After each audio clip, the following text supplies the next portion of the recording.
Welcome to this guided walkthrough on using Outgrow's Formula Builder. In this session, you will learn how to create powerful, data-driven calculations inside your Outgrow experiences using both the drag-and-drop builder and the advanced Excel-style interface, all within Outgrow. Let's get started.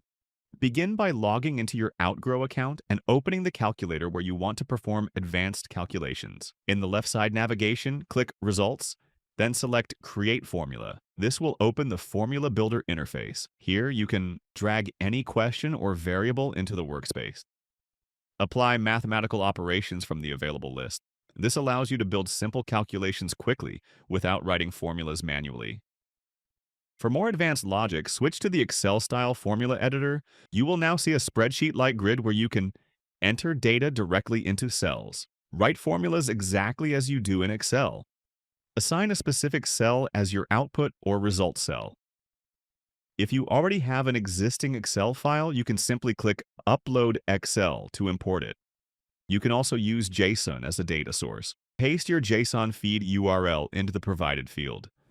Outgrow will fetch and map the data automatically for use within your formulas. On the right side of the Formula Builder, you will find additional configuration options, including unit of variable, show range, disable formatting, decimals. Toggle these settings as needed. Once your formula setup is complete, click Apply Formula. You can now preview the calculator to verify whether all formulas are producing the correct results. If everything looks good, finalize your setup by clicking Go Live. That's all for this walkthrough. If you found this tutorial helpful, remember to like the video and subscribe for more Outgrow walkthroughs. Ready to get started? Sign up for Outgrow's free trial and start building today.